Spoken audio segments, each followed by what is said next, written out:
Welcome to the Word. Hi, this is RevEssie, and I would like to speak to all of you out there who, some of you are in our, you sit under my teachings, you're in MBBI with us, our ministry, and I've also received emails, various phone calls from some of you who are studying, and I commend you for studying the Word of God. There's nothing greater than to study the Word of God and get to know God. Amen. What a relationship. And I just want to speak to you today about evangelizing. Evangelizing the Word of God to the world. And what I'm going to do is I'm taking this from 2 Timothy chapter 4. And I'll read 1 through 5, verses 1 through 5. And it says, I charge thee, therefore, before God and the Lord Jesus Christ, who shall judge the quick and the dead at his appearing and his kingdom. Preach the word, be instant in season and out of season, reprove, rebuke, exhort with all long suffering and doctrine. For the time will come when they will not endure sound doctrine, but after their own lusts shall they heap to themselves teachers, having itching ears. And they shall turn away their ears from the truth, and shall be turned unto fables. And he goes on to say in verse 5, But watch thou in all things, endure afflictions, do the work of an evangelist, make full proof of thy ministry. Now the reason that I read that and the reason I'd like to make this little video today is to let all of you know who have been studying with us that God did not require certificates when he told us in Matthew 28:19 and 20 to go into all the world and preach the good news, preach the gospel. Now, a lot of us, I even have mine, you know, it's hard for a person who worked for their certificates to tell somebody else they don't need it. But times are changing. Jesus is coming back soon. And we are to tell the world about the love of Jesus Christ so that souls can be saved. What I would like to know is, are people really expecting to receive from man the appointed position to be able to tell someone else about the love of Jesus Christ? What if you don't get along with that person? What if that person doesn't want to give you the position? Do you quit? Do you leave your dream behind? And there are some people who have that spirit in them. They don't want to see anybody else make it. They've arrived, they got to that point, but they don't want you to get to that point. And there's some people who will hold you back from being able to do this. But what does the Word say? The Word says be instant in season and out of season. You have to be ready. He said foolproof your ministry and do the work of an evangelist. This means that when you're in a shopping mall and when you're buying food, Toys R Us, getting toys for your kids, no matter where you're at, on your job, on a bus, tell people about Jesus Christ. There is the Antichrist spirit out there right now that doesn't believe that Jesus Christ is God's Son, and I mean they are everywhere. It is using people everywhere. We used to be a Christian nation here in the United States, and things are changing. It's getting to the point where that spirit of the Antichrist has come over to America. And you hate to say it, but it is shutting people down. And right now, that spirit of the Antichrist is trying to shut churches down, ministries down, pastors and ministers down. We cannot allow this to happen. Amen. Are you on the Lord's side or not? So, for those of you that are studying for a certificate, continue to do so. People, you're all doing well. Everybody's doing well.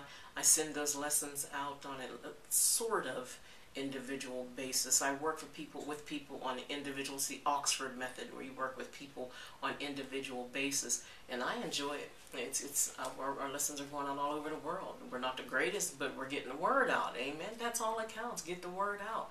I mean, there's a million singers in the world, and one is not greater. You know, some are really good, and some are mediocre, and some, you know, but they're singers. They're singing. Amen. So, therefore, we will continue to preach the word. And I'm telling you today, preach the word. And verse 3 says, for the time will come. We're here now. We're here now. For the time will come when they will not endure sound doctrine. And today people don't want to hear the word of God. They're not enduring sound doctrine. They don't want to hear this. There's so many different Bibles out nowadays. They're making so many different versions of Bibles. Then they're changing the word to the way they like it, to the things that they want to say. And they're not enduring sound doctrine. We've changed the people down here, the humans. We've changed a lot of things from the way God intended for it to be. A lot of things. And then he says, it goes on to say, but after their own lusts shall they heap to themselves. It doesn't say they're drawing people to Jesus. There's a lot of people out there right now that they could care less about drawing people to Jesus. They're drawing people unto themselves. There's a man out there right now that calls himself Jesus, and he has people are literally selling their homes, their furniture, their belongings, their clothes, their gold and silver, and giving the money to this man because he said he's Jesus. Heaping to themselves teachers having itching ears.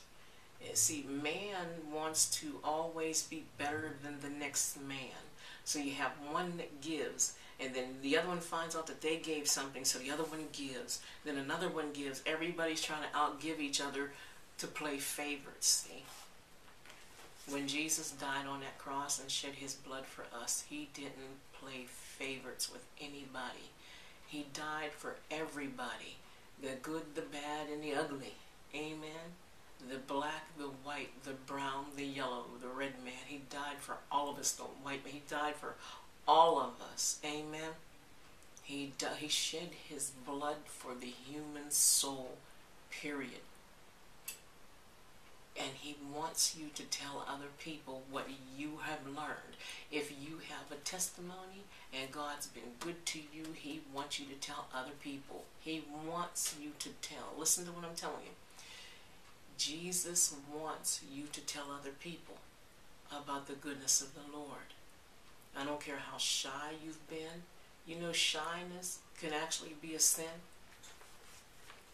A lot of people embrace that. But shyness, there's something about shyness that will keep your mouth shut when you're supposed to open it. You know, people are so concerned about themselves and their feelings, and they don't want to get their feelings hurt, and they've been hurt by so many people in their life. I know what I'm talking about. I was one of them. That you refuse to open your mouth at a time that God may want to use you. Amen? We don't have any time to be shy. In this spiritual war that we are in, we don't have any time to be shy. The enemy is not shy. He's coming at us full force. And God expects for you to do the same. Get out there and tell people about the love of Jesus Christ. Tell people about what he did for you.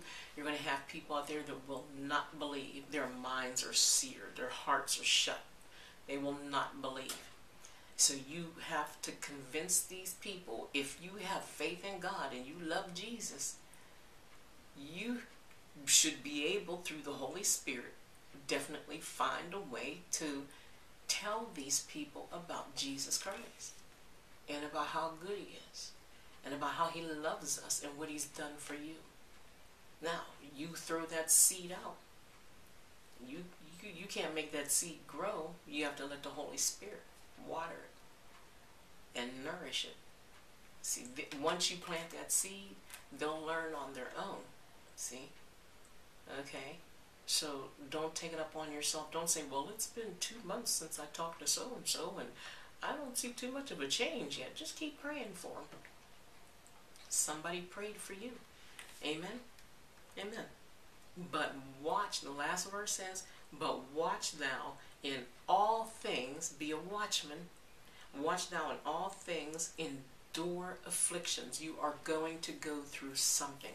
Every day is not going to be peaches and candy. You are once you accept Jesus Christ as your Savior, the enemy is going to be heated. He's going to be mad, and he's going to try to cause things to happen to you. He's going to try your faith and your patience. God says, endure afflictions. When you become afflicted, when something happens to you, somebody broke your heart, or somebody talked about you, or somebody said something about you that you didn't like, or they lied on you, or the family turned their back on you, endure that. In other words, what he's saying is, don't go into a pity party and consider death, killing yourself. It's not the answer. It's not going to make things better for you. There's going to come a time when Jesus comes back, and whenever he makes that call, when his voice goes out, and the lightning and the thunder comes down, and the Bible says that the sleeping souls will hear his voice. Those that are dead will rise, and we have to go to the judgment. Do you want to be judged and go to hell for killing yourself because you just gave up? I just can't take it anymore. We've all been there. I've had many, many times where odd things went through my mind, but the Bible tells us when that crazy stuff goes through your mind, rebuke it. In Jesus' name.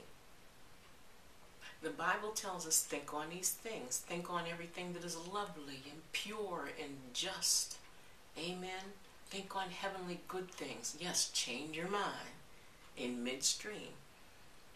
Do the work of an evangelist. And this is what I'm charging you to do today. Every one of you that are watching this, if you've been studying and you love the Lord and you're saved, I hope you're saved. If you're not saved, accept Jesus now as your Savior. Amen. Just repent of all your sins. Tell him you're sorry for your sins and say, Jesus, I accept you as my Savior. Teach me. I love you. I love what I've been hearing about what you do for other people. I want that too. I want to live forever. Teach me. I want to see what this earth was supposed to be like before Satan messed it up. Amen. And then do the work of an evangelist. Evangelists, I'm going to tell you something.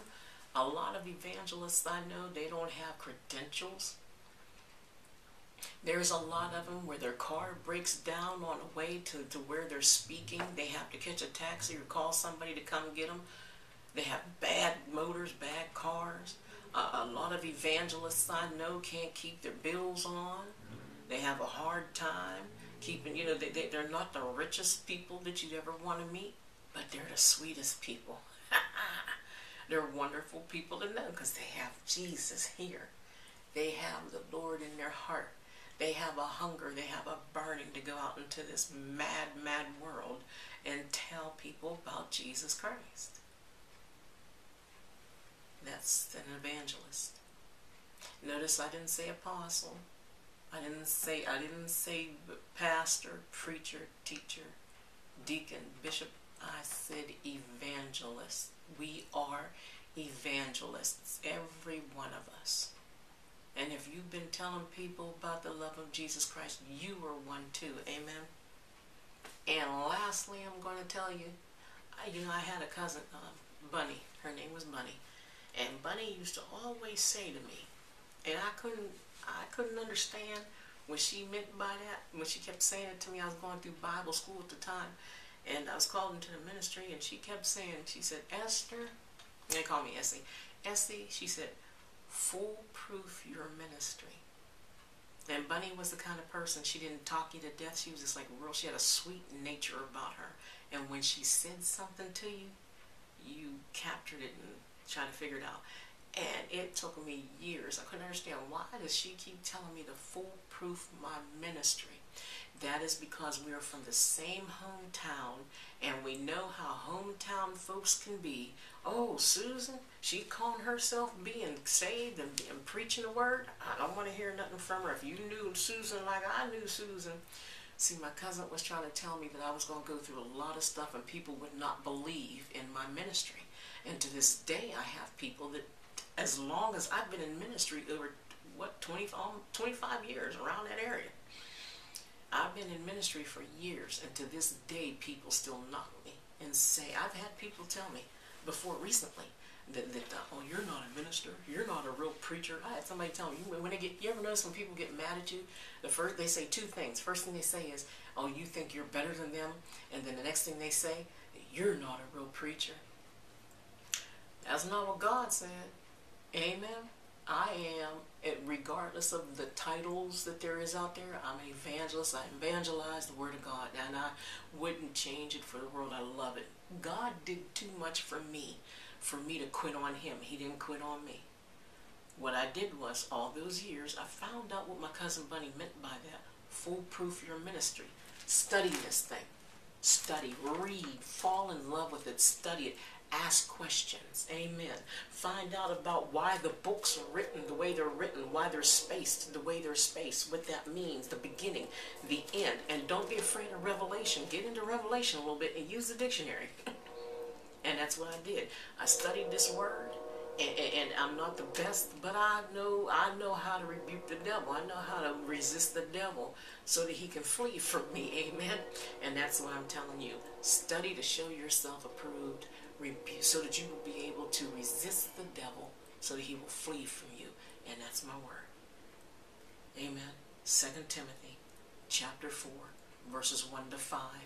God bless you, and may God make His face to shine upon you, and put His divine hand on you, cover you with the blood of Jesus Christ, and give your mind and your heart peace, so that you can speak peace out, so to come up out of the well, your wells, and you'll speak peace out to other people, because this is a dying, miserable world, and we need to hear the good news. People want to be encouraged and uplifted.